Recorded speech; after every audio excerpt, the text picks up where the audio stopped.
Quez Watkins. What is going on, man? I mean, congratulations, everybody. For those of you that were seeking out that one loss towards those stupid 72 Dolphins, which are now popping their fucking champagne once again. The Eagles are 8-1, so you don't have to worry about perfection. But I didn't want it to fucking end like this, Vince Quinn. I dare to ask, how are you? Live from the Gatehouse. Hi, everybody. Fuck! Yeah. Fuck! This fucking sucks, dude. This sucks. What a miserable game. I mean, the amount of things that went wrong that were so bizarre all over the place consistently throughout this game. And by the way, a game where the owner of the other team was indicted by the Attorney General of Washington, D.C. I mean, this team came out. Let's run through some of the things in my notes. Yes, please. A.J. Brown has a ball bounce out of his hands. It's a great deep ball. It bounces out of his hands. So I'm going to stop you right there. The ball might have been great. The idea that was a good ball to throw, I don't. But, yeah, go ahead. But it was in his hands. Sure, yeah. It was in his hands. It was in his hands. It bounced out of his hands. That ball was an interception. We've got, let's see, you have Washington with 5 straight scoring drives. What the fuck is that? You've got the Goddard fumble face mask that was not called. You get the Quez play. And the Brandon Graham play is one of the most bizarre plays I've ever seen in my life. Not open. Nobody's open. Not willing to take a sack. Not going to throw it away. Takes a knee while Brandon Graham is mid-flow. I don't think he knew what was going on, right? No one ever does that. Like, if you're a quarterback, you either slip and fall in the backfield and you just fall and you take the sack, or you try to throw the ball away. I think he knew by the immediate response that he had. He knew. And that's why I think Heineke pulled something like that was my initial reaction was he pulled something, and that was a brilliant play because he got sandwiched. It wasn't just BG. BG got called for it, but Reddick was there too. He got sandwiched by 2 guys, and he fucking nailed it. And, I mean, in this situation, you're just trying to get down anyway. You're going to punt it, and you know it. Yeah, I think he planned it. Brandon Graham, as we're looking at the screen right now, still kneeling down at the 50 and just kind of looking. Don't know if he's waiting for prayer circle, if he's just like incredibly pissed, but looks like he's just waiting. And I would be too, man. Like that last play is unreal as Zach Pascal and Taylor Heineke are this is weird. Autographing and swapping jerseys. Do they have some history together? That's a weird one. That's probably one of the worst jersey swaps you'll ever see in your life, by the way. And that kind of like on top of, and you mentioned the other thing too, like the Dallas Goedert random fumble was weird. The AJ thing was weird, but good Lord, Quez Watkins, dude, get OBJ in here immediately. Get OBJ in here. If that's what we're going to deal with for the rest of the fucking year while this is cold, and like I'm remembering throughout this game of what Devontae Smith, congratulations on the touchdown, by the way, and thanks for helping my fantasy team. But outside of that, like he said during that Jaguars game, it is so cold. It's freezing here tonight. You know, we're thank God we have heaters, and we still have frozen feet. So like part of that, I know it's a dumb reason, but part of that feels like they're just not ready for cold weather or this type of game. They took these guys rather lightly, and Jonathan Gannon sure as fuck did.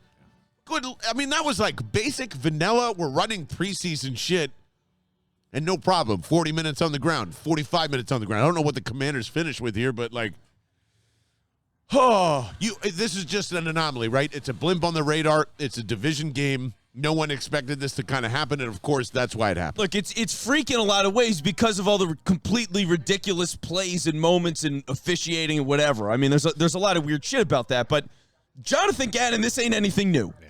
It's not anything new. You saw this against Houston. You saw it against Dallas. We will see that against Green Bay. You will see that against Tennessee. You will see that against Dallas again, against New York twice. Everybody's going to, like, this is the blueprint now.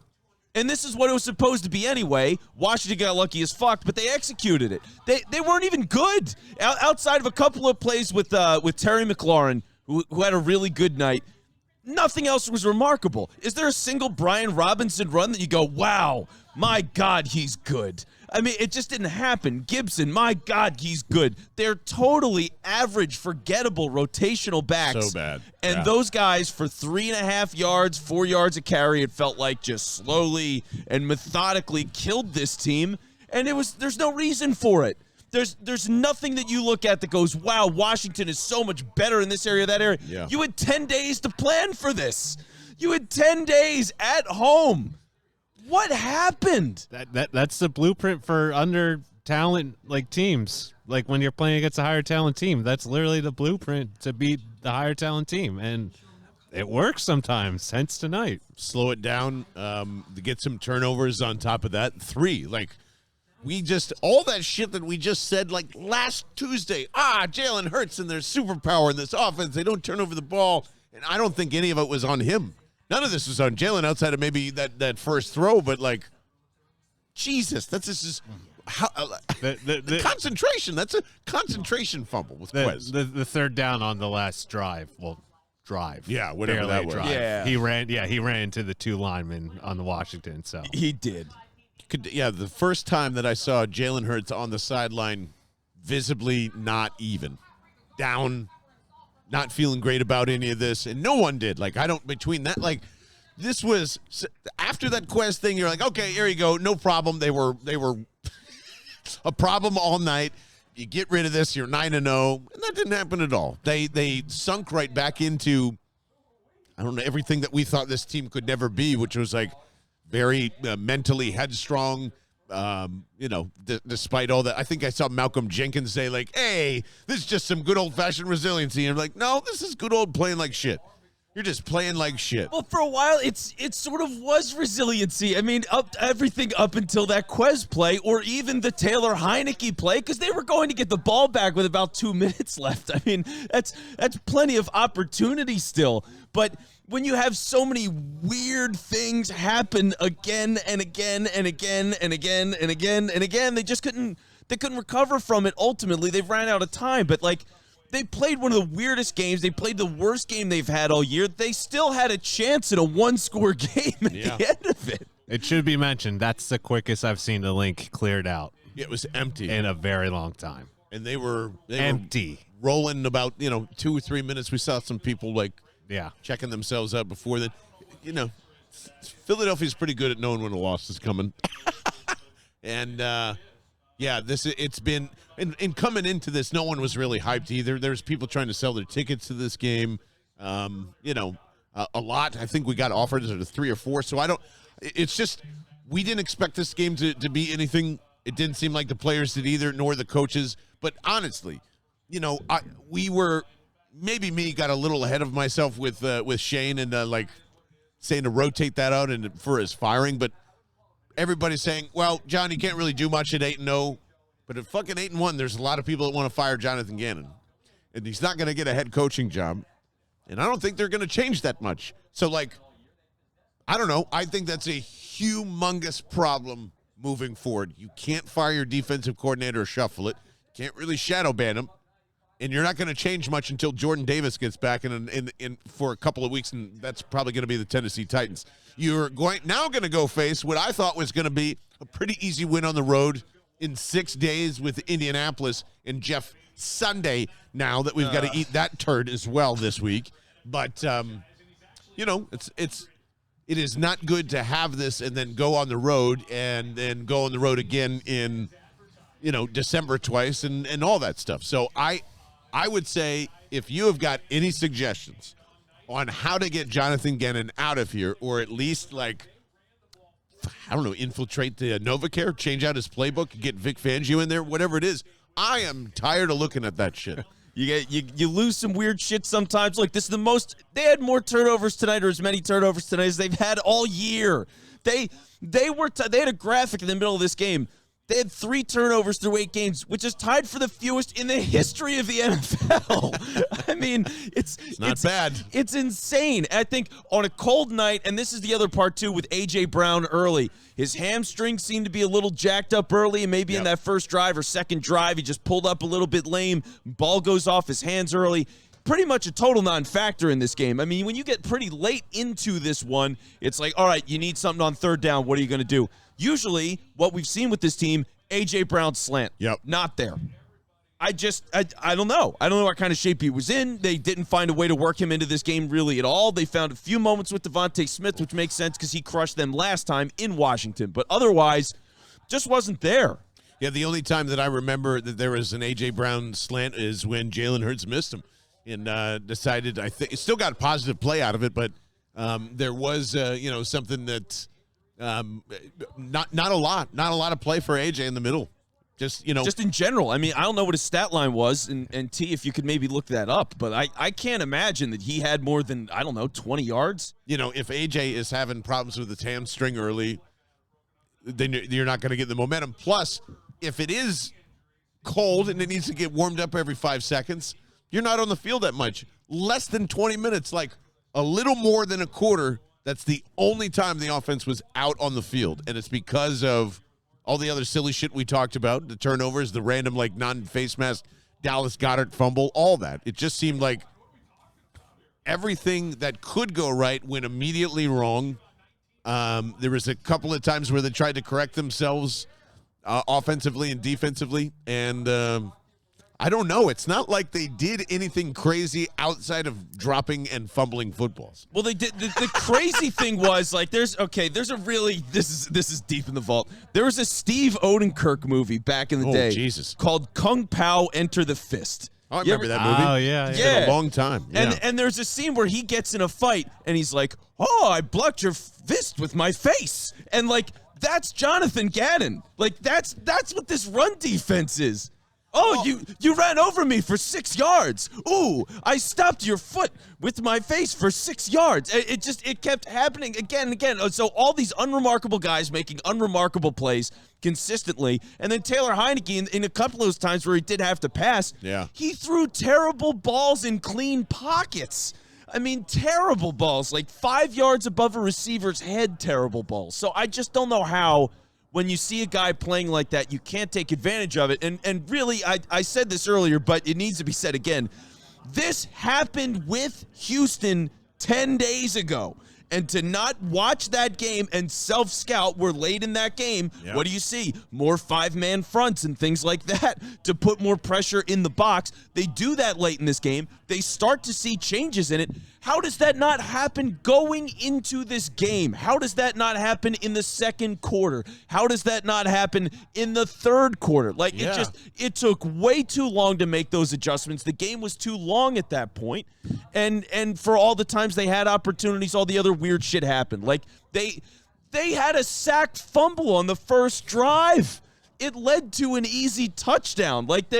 After that, nothing happened for them defensively. Nothing. Yeah, and they're just showing all these different highlights of when their big plays came, and it's because when they, some of those times they did bite up, or they would, and it's not even Russian 5, it's Russian 4, and then everybody flowing to one side, then Terry McLaurin in some random zone pocket that you would never be in, where both safeties are in front of Darius Slay somehow. It's just the alignment issues were off, or it felt like it was off all night. And I think that's just, like you said, why are you giving Taylor Heineke so much goddamn respect?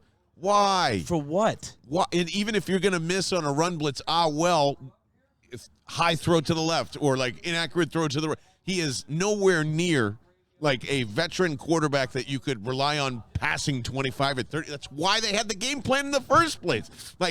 This should have been very simple. Jim Schwartz simple. Fucking take out the run, blitz heavy, keeps 8 in the box at all times, and just let him beat you.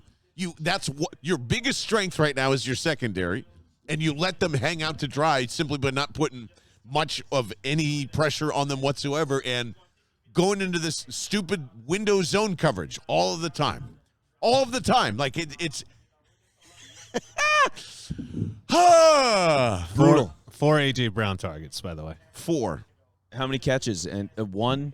One catch, 4 7. targets, and I think probably about the same for Devontae then too, about 4 or 5 targets, 4 or 5 catches and a touchdown, right? No, Devontae actually was pretty good.